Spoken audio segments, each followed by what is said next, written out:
Moms kitchen, ರುಚಿಗಳ ಸರದಾರ.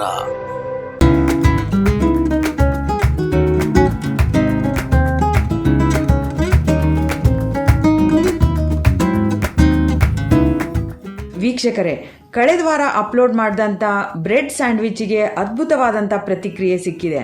ಹಾಗಾಗಿ ಇವತ್ತಿನ ಈ ವಿಡಿಯೋದಲ್ಲೂ ಕೂಡ ನಾನು ನಿಮಗೆ ಇಂಟ್ರೆಸ್ಟಿಂಗ್ ಆಗಿರೋ ರೆಸಿಪಿನ ತೊಗೊಂಡು ಬಂದಿದ್ದೀನಿ. ಕಾಬೂಲ್ ಕಡಲೆನ ಬಳಸ್ಕೊಂಡು ಛೋಲೆ ಭಟೂರ ಹೇಗೆ ಮಾಡೋದು ಅಂತ ತೋರಿಸ್ಕೊಡ್ತೀನಿ. ತಡ ಮಾಡದೆ ವಿಡಿಯೋನ ಶುರು ಮಾಡೋಣ ಬನ್ನಿ.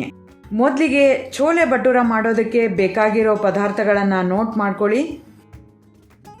ಕಾಬೂಲ್ ಕಡಲೆ, ಕಸೂರಿ ಮೇಥಿ, ಪಲಾವ್ ಎಲೆ, ಚಕ್ಕೆ, ಗೋಡಂಬಿ, ಗರಂ ಮಸಾಲ, ಧನಿಯಾ ಪೌಡರ್, ಚಿಲ್ಲಿ ಪೌಡರ್, ಅರಿಶಿನ ಪುಡಿ, ಎಣ್ಣೆ, ಈರುಳ್ಳಿ, ಶುಂಠಿ ಪೇಸ್ಟ್, ಒಣಮೆಣಸಿನಕಾಯಿ, ಬೆಳ್ಳುಳ್ಳಿ, ಮೊಸರು, ಹಸಿಮೆಣಸಿನಕಾಯಿ, ರುಚಿಗೆ ತಕ್ಕಷ್ಟು ಉಪ್ಪು ಮತ್ತು ಸಣ್ಣದಾಗಿ ಕಟ್ ಮಾಡಿದಂಥ ಕೊತ್ತಂಬರಿ ಸೊಪ್ಪು.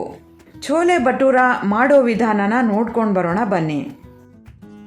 ಮೊದಲಿಗೆ 150 ಗ್ರಾಮಷ್ಟು ಕಾಬೂಲ್ ಕಡಲೆನ 4 ಗಂಟೆ ನೀರಲ್ಲಿ ನೆನೆಸಿಟ್ಟಿದ್ದೀನಿ. ಒಲೆ ಹೊತ್ತಿಸ್ಕೊಂಡು ಕುಕ್ಕರ್ನ ಬಿಸಿ ಆಗೋದಕ್ಕೆ ಅಂತ ಇಟ್ಟಿದ್ದೀನಿ. ಇದಕ್ಕೆ ನೆನೆಸಿದಂಥ ಕಾಬೂಲ್ ಕಡಲೆನ ಸೇರಿಸ್ತಾ ಇದ್ದೀನಿ. ಕಾಬೂಲ್ ಕಡ್ಲಿಗೆ ಚೆನ್ನಾಗಿರೋ ಕಲರ್ ಬರಲಿ ಮತ್ತು ಸಾಫ್ಟಾಗಿ ಬೇಯಲಿ ಅಂತ 1 ಸ್ಪೂನಷ್ಟು ಅರಿಶಿನ ಪುಡಿ ಮತ್ತು 2 ಸ್ಪೂನಷ್ಟು ಎಣ್ಣೆನ ಸೇರಿಸ್ತಾ ಇದ್ದೀನಿ. ಲಿಡ್ಡನ್ನು ಕ್ಲೋಸ್ ಮಾಡಿ 4 ರಿಂದ 5 ವಿಸಿಲ್ ಇದನ್ನು ಕೂಗಿಸ್ಬೇಕಾಗತ್ತೆ. ಎಷ್ಟೇ ನೀರಲ್ಲಿ ನೆನೆಸಿದ್ರು ಸಾಫ್ಟ್ ಆಗೋದಕ್ಕೆ ಅಂತ 4 ರಿಂದ 5 ವಿಸಿಲ್ ಇದನ್ನು ಕುಕ್ಕರಲ್ಲೇ ಕೂಗಿಸ್ಲೇಬೇಕಾಗತ್ತೆ. ಕುಕ್ಕರ್ ಕೂಗ್ತಾ ಇರಲಿ, ಸೈಡಲ್ಲಿ ಛೋಲೆ ಮಾಡೋದಕ್ಕೆ ಮಸಾಲನ ರೆಡಿ ಮಾಡ್ಕೊಳ್ಳೋಣ. ಒಲೆ ಹೊತ್ತಿಸ್ಕೊಂಡು ನಾನೊಂದು ಬಾಣಲೆನ ಇಟ್ಟಿದ್ದೀನಿ. ಬಾಣಲೆ ಬಿಸಿ ಆದಮೇಲೆ ಇದಕ್ಕೆ 2 ರಿಂದ 3 ಸ್ಪೂನಷ್ಟು ಎಣ್ಣೆನ ಸೇರಿಸ್ತಾ ಇದ್ದೀನಿ.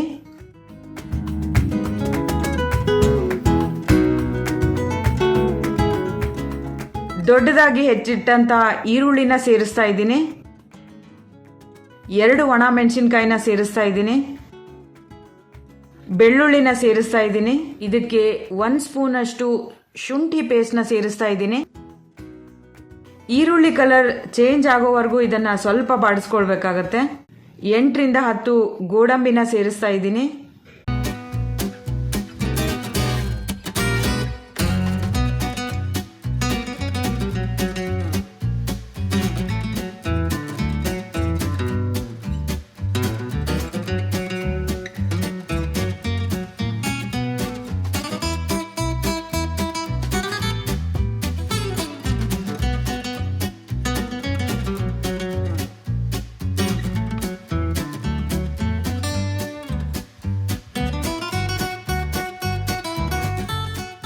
ಈ ಮಿಶ್ರಣ ಕೂಲ್ ಆದಮೇಲೆ ನಾನೊಂದು ಮಿಕ್ಸಿ ಜಾರ್ನ ತಗೊಂಡಿದ್ದೀನಿ. ಈ ಮಿಶ್ರಣನ ಇದಕ್ಕೆ ಸೇರಿಸಿ ತರಿಯಾಗಿ ಮಿಕ್ಸಿ ಮಾಡ್ಕೊಳ್ಬೇಕಾಗತ್ತೆ. ಗೋಡಂಬಿ ಹಾಕಿರೋದ್ರಿಂದ ಟೇಸ್ಟ್ ಅಂತೂ ಅದ್ಭುತವಾಗಿ ಬರುತ್ತೆ.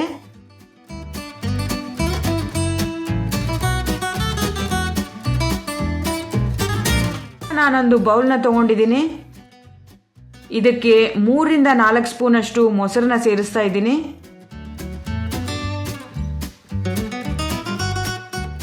1 ಸ್ಪೂನಷ್ಟು ಗರಂ ಮಸಾಲೆ ಪುಡಿ, 1 ಸ್ಪೂನಷ್ಟು ಧನಿಯಾ ಪುಡಿ, 2 ಸ್ಪೂನಷ್ಟು ಅಚ್ಚ ಖಾರದ ಪುಡಿ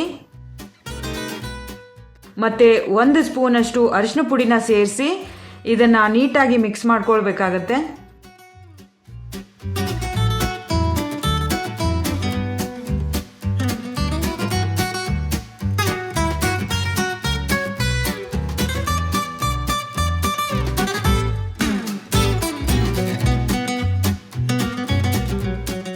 ಮಿಕ್ಸರ್ ಜಾರ್ಗೆ ಹಾಕಿದಂಥ ಮಿಶ್ರಣನ ತರಿಯಾಗಿ ರುಬ್ಕೊಂಡಿದ್ದೀನಿ. ಲಿಡ್ಡನ್ನು ಓಪನ್ ಮಾಡಿ ಕಾಬೂಲ್ ಕಡಲೆ ಎಲ್ಲ ಚೆನ್ನಾಗಿ ಬೆಂದಿದೆ ಅಲ್ವಾ ನೋಡೋಣ.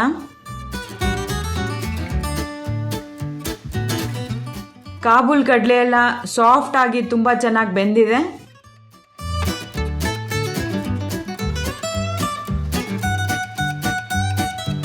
ಒಲೆ ಹೊತ್ತಿಸ್ಕೊಂಡು ಕಡಾಯಿನ ಬಿಸಿಯಾಗೋದಕ್ಕೆ ಅಂತ ಇಟ್ಟಿದ್ದೀನಿ. ಇದಕ್ಕೆ 2 ರಿಂದ 3 ಸ್ಪೂನಷ್ಟು ಎಣ್ಣೆನ ಸೇರಿಸ್ತಾ ಇದ್ದೀನಿ.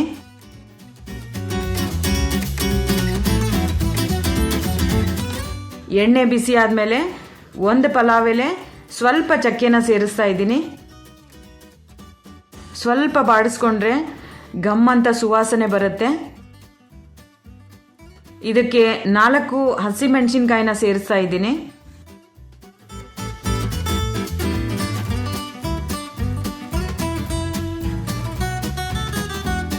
ಕುಕ್ಕರಲ್ಲಿ ಬೇಯಿಸಿಟ್ಟಂತ ಕಾಬೂಲ್ ಕಡಲೆನ ಸೇರಿಸ್ತಾ ಇದ್ದೀನಿ.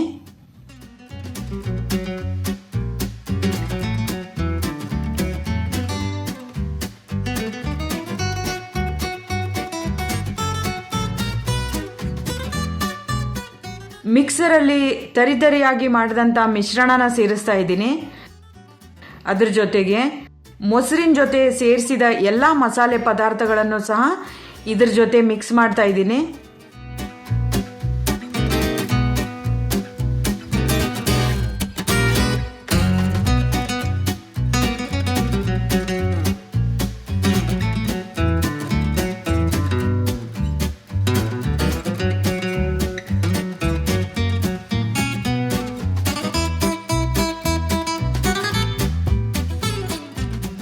ಕುಕ್ಕರಲ್ಲಿ ಬೇಯಿಸಿದಂಥ ನೀರನ್ನು ಸಹ ಇದಕ್ಕೆ ಸೇರಿಸ್ತಾ ಇದ್ದೀನಿ. ಕನ್ಸಿಸ್ಟೆನ್ಸಿ ನೋಡಿಕೊಂಡು ನೀರು ಬೇಕು ಅಂದರೆ ಆ್ಯಡ್ ಮಾಡ್ಕೊಳ್ಬೋದು.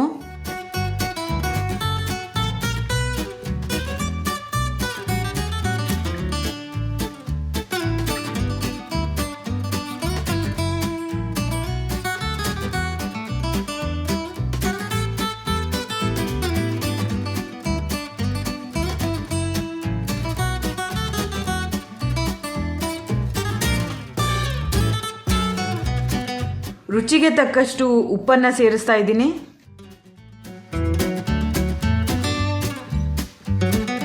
ಸ್ವಲ್ಪ ಕಸೂರಿ ಮೇಥಿನ ಸೇರಿಸ್ತಾ ಇದ್ದೀನಿ. ಕಸೂರಿ ಮೇಥಿನ ಸೇರಿಸಿದ ಮೇಲೆ ಗಮ್ ಅಂತ ಪರಿಮಳ ಬರುತ್ತೆ. ಅದ್ರ ಜೊತೆಗೆ ಸಣ್ಣದಾಗಿ ಹೆಚ್ಚಿಟ್ಟಂಥ ಕೊತ್ತಂಬರಿ ಸೊಪ್ಪನ್ನು ಸಹ ಇದ್ರ ಜೊತೆಗೆ ಸೇರಿಸ್ತಾ ಇದ್ದೀನಿ.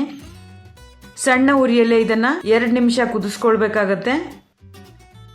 ಚೋಲೆ ಭಟೂರ ಅಂದರೆ ಯಾರಿಗಿಷ್ಟ ಇಲ್ಲ ಹೇಳಿ.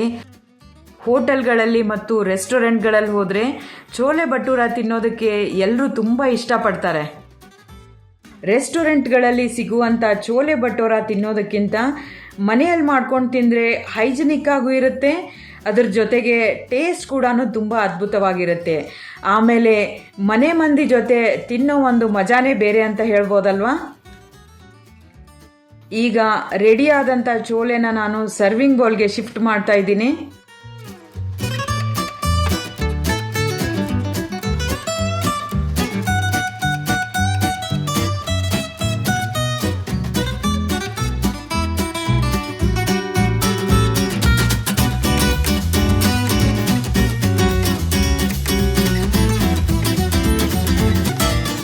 ಈ ಚೋಲೆ ಜೊತೆಗೆ ಪೂರಿ ಇದ್ರೆ ತುಂಬ ಅದ್ಭುತವಾಗಿರುತ್ತಲ್ವಾ. ಪೂರಿ ಸೈಜ್ಗಿಂತ ಸ್ವಲ್ಪ ದೊಡ್ಡದಾಗಿ ಮಾಡಿದರೆ ಅದೇ ಭಟೂರ. ಚೋಲೆ ಜೊತೆಗೆ ಈ ಭಟೂರ ಅದ್ಭುತವಾದಂಥ ಕಾಂಬಿನೇಷನ್. ಚೋಲೆ ಅಂತೂ ತುಂಬ ಅದ್ಭುತವಾಗಿ ರೆಡಿಯಾಗಿದೆ. ಇದರಲ್ಲಿ ಕಸೂರಿ ಮೇಥಿನ ಆ್ಯಡ್ ಮಾಡಿರೋದ್ರಿಂದ ಒಂದು ಡಿಫ್ರೆಂಟ್ ಆದ ಟೇಸ್ಟ್ ಬರುತ್ತೆ ಮತ್ತು ತಿನ್ನೋದಕ್ಕೂ ಕೂಡ ಅಷ್ಟೇ ಅದ್ಭುತವಾಗಿರುತ್ತೆ. ನೀವು ಕೂಡ ಕಾಬೂಲ್ ಕಡಲೆನ ಬಳಸ್ಕೊಂಡು ಇದೇ ಮೆಥಡಲ್ಲಿ ಚೋಲೆನ ಟ್ರೈ ಮಾಡಿ ಟೇಸ್ಟ್ ಹೇಗಿತ್ತು ಅಂತ ನನಗೆ ಕಮೆಂಟ್ ಮಾಡೋದಕ್ಕೆ ಮಾತ್ರ ಮರಿಬೇಡಿ. ಈ ವಿಡಿಯೋ ನಿಮಗೆ ಇಷ್ಟ ಆದರೆ ಸ್ಮಿತಾಸ್ ಕಿಚನ್ ಯೂಟ್ಯೂಬ್ ಚಾನಲ್ನ ಸಬ್ಸ್ಕ್ರೈಬ್ ಮಾಡಿ, ಲೈಕ್ ಮಾಡಿ ಮತ್ತು ಶೇರ್ ಮಾಡೋದಕ್ಕೆ ಮರಿಬೇಡಿ. ಮುಂದಿನ ವಿಡಿಯೋದಲ್ಲಿ ಮತ್ತೊಂದು ಅದ್ಭುತವಾದಂಥ ರೆಸಿಪಿಯೊಂದಿಗೆ ನಿಮ್ಮ ಮುಂದೆ ಬರ್ತೀನಿ. ನಮಸ್ಕಾರ.